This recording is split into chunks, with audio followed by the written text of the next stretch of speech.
Filosofía para principiantes presentada por Brenda Juliet Solano Palomino, Jacibe Guadalupe Vallépez y Claudia Gisela Soto Bastar. ¿Qué es la filosofía?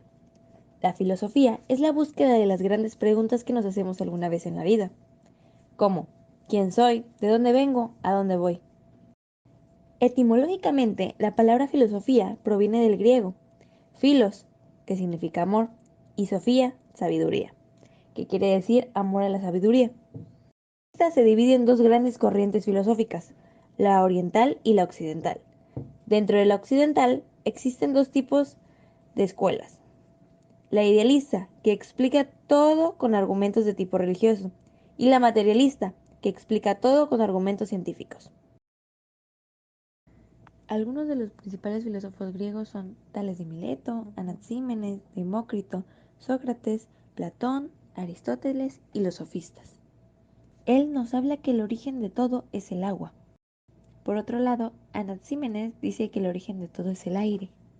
Sin embargo, Demócrito defendía que la materia era el principio de todo. Según Platón, el mundo sensorial debe su origen a las ideas. Sócrates nos habla del intelectualismo moral y la ética. Él nos dice que el conocimiento es la mayor virtud y la ignorancia el mayor vicio. La ética de Aristóteles es teológica, es decir, que identifica el bien con un fin. Los sofistas son los primeros profesores, primeros educadores, profesionales conscientes que ha tenido la historia. Fueron contra la educación tradicional. Ellos acentuaron el valor humano del hombre. Los primeros sofistas fueron Pitágoras, Trasímaco, Georgia e Hipías.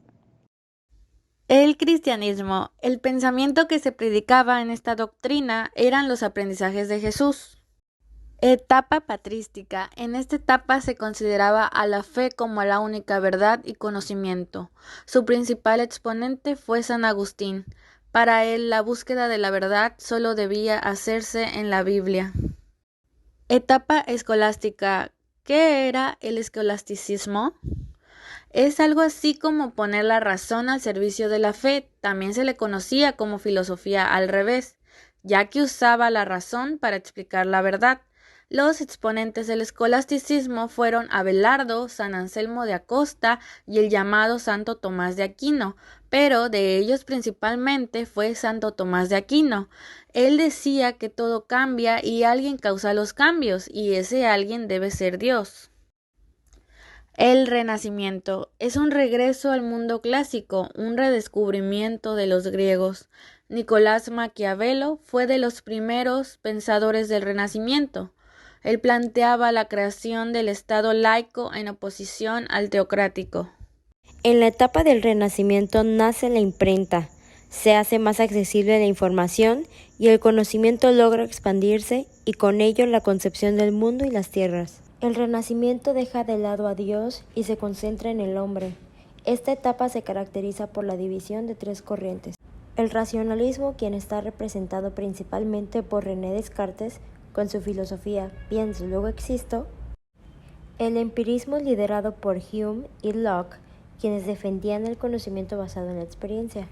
Y por último, el idealismo, quienes sus exponentes más importantes son Kant y Hegel, donde afirman que las ideas son más importantes que el resto de las cosas y que la realidad es un constructo de la mente y solo existe si podemos pensarlas.